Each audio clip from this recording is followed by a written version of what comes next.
On the surface, individuals like Phaethon are technically considered criminals given their role as proxies. Despite their status as outlaws, they in fact do a lot of good for New Eridu and are often instrumental in circumventing disaster.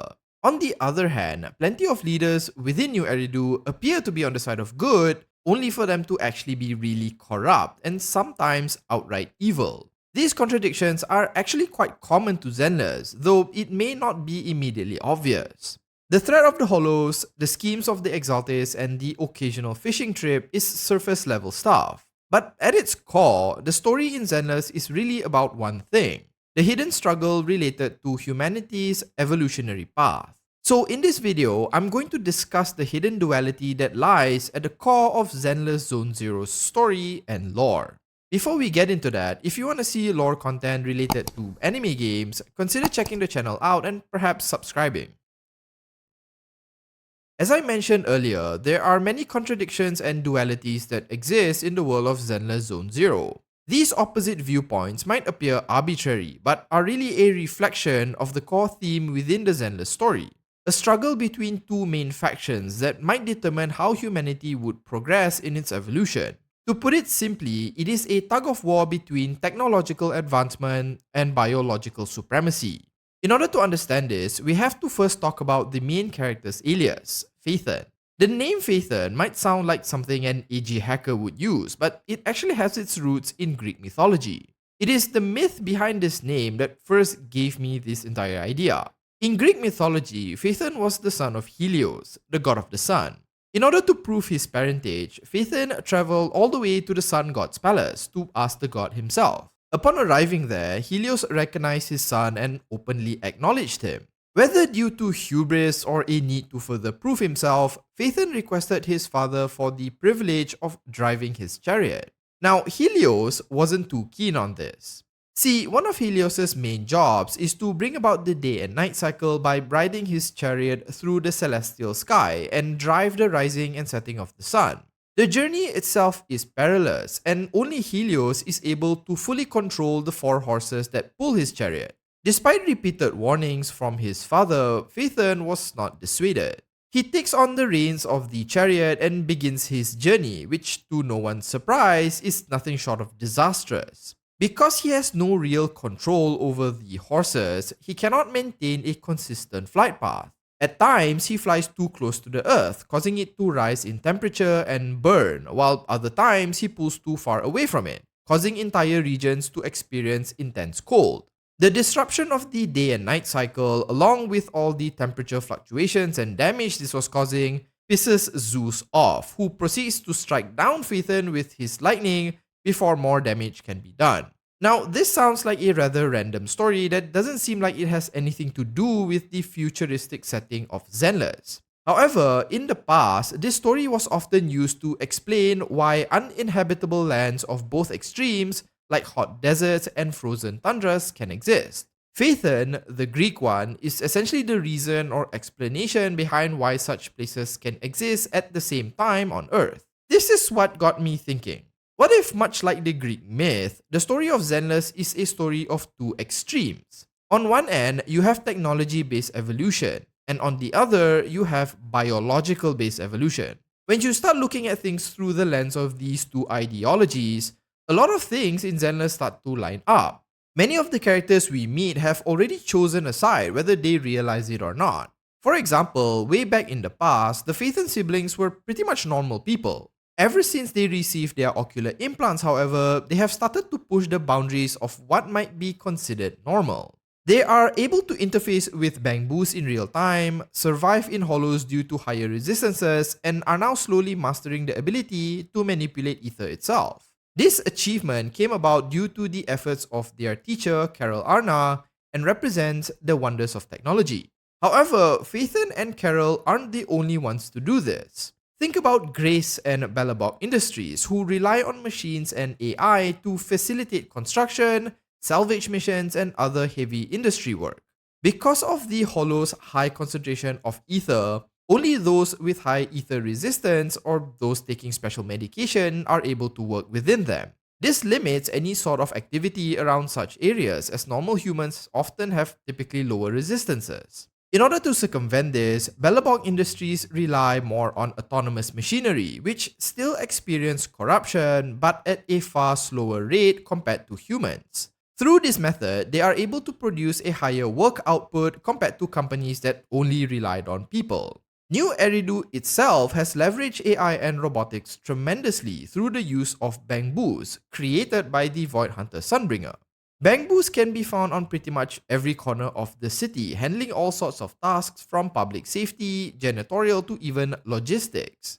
Robots are also commonplace in New Eridu society, as we know quite a number of them living as store owners, like the coffee guy and the robot who screws up my drive disks. In fact, there are also quite a number of people with robotic augmentations in place of their limbs, like Lycon and Enzo. New Eridu itself survived only because of rapid advancement in technology that allowed them to siphon energy from the hollows and even control the growth of the hollows through the use of Shiyu pillars. On the flip side of this, you have individuals and factions who approach the problem of the hollows through biological supremacy. Instead of relying on machines and robots, the Exaltists believe that if humanity were to hybridize itself with the ethereals, then we could exist inside and outside the hollows without any repercussions. If we embrace becoming part ethereal, we would have no need for food, water, and even sleep. We would also gain practical immortality and even unique supernatural abilities that diminish, if not eliminate, the threat of the hollows and ethereals entirely. Several Exaltist members who have become sacrifices can already enter and leave the hollows at will, though they look pretty mutated.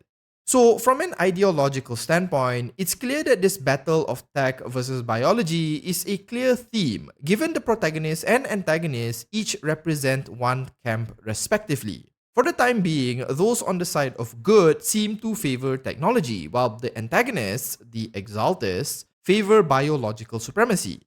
Of course, this might change as the story progresses, but for now it seems clearly demarcated. Much like the story of the Greek Phaethon, they both represent opposite extremes, but it doesn't stop at the people alone.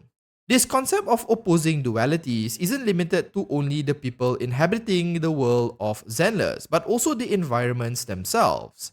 For example, if you compare the hollows to the outside world, the theme of technology versus biology appears yet again. Hollows are often shown as entirely foreign and even alien within the confines of their domes. Most man-made or inorganic structures crumble after some time due to ether corruption, with even robotics slowly going haywire. But in contrast, plant life and fauna thrive, though are somewhat mutated. There are dangerous ethereals within hollows, but everything generally follows a pecking order, with stronger ethereals holding influence and smaller, weaker ones outright avoiding or following them. The hollows appear almost like a jungle in a sense, in that the survival of the fittest being the true law of nature here.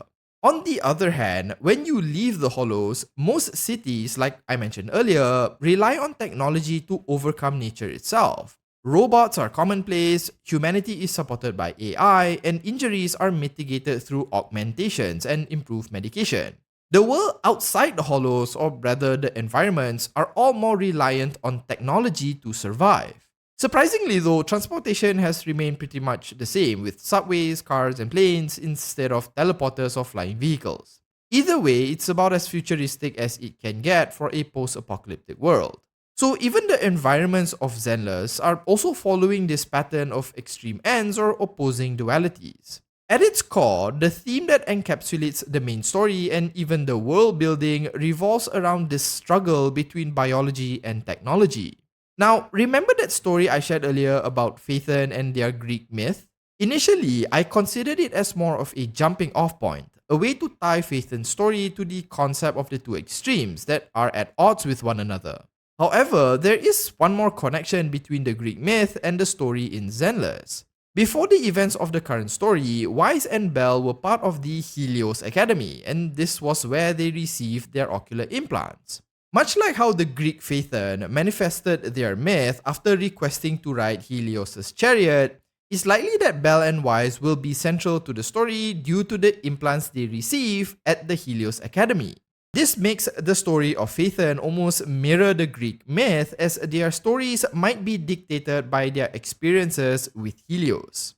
Right now, it seems that the Phaethon from Zenless appears to lean more towards technology given their implants, the HDD, and their mentor Carol. But in 2.2, we see Carol offering to help the Exaltis find the final gate located in Hollow Zero. For now, the Exaltis have mostly played the part of the antagonist, but I have this weird feeling that we are eventually going to get an arc where the Phaethon siblings are exposed to the biological side of the argument. This may come about due to the pursuit of their teacher, or maybe one of them gets indoctrinated, but I think that at the end of this story, Phaethon may end up having to make a decision on behalf of humanity. What if at the very end, Phaethon will be the one to decide whether humanity continues down its pathway of technological advancement or embraces biological supremacy? This might be similar to the Mass Effect endings, where we choose to either destroy the Reapers, control them through technology, or assimilate with them. There might even be a middle road choice here where we leverage on both tech and biology, becoming techno-organic ethereal hybrids. Whatever the choice ends up being, this decision will determine how humanity will move forward in its evolutionary journey, and the key or trigger would be the Phaethon siblings. Would they be able to make the right choice, or would they ultimately end up like the Greek Phaethon, struck down due to hubris? This is something we can only find out at the very end of the story. When I first started playing Zenless, I was admittedly a bit lost as to what the main narrative was. We knew that the siblings were trying to find their teacher and prove her innocence, and there were different antagonists all pursuing their own goals. I didn't really see what the larger theme of the story was and just assumed it was the typical good guys versus bad guys story. I held out thinking this was going to be a slow burn, which in a sense it kinda is. Whether that's due to the game still trying to find its place narratively, or I'm just an idiot and didn't realize it, who can really say? But having seen the 2.2 story, learning more about the Exaltis, and realizing the significance of the Greek Phaethon made me think of the concept I'm sharing in this video. I don't know if I'm right here, but it does seem like the Phaethon from the Greek myths has inspired at least some part of the story. Again, we will only know once the story reaches its climax or the true ending makes itself known. For now, just take this as the ramblings of a lore nut. Do you think this idea makes sense, or do you have an alternative idea as to the main point of the story? Share your thoughts in the comments. If you found the video entertaining, do consider liking and subscribing to the channel. Thanks so much for watching, and as usual, have a nice day.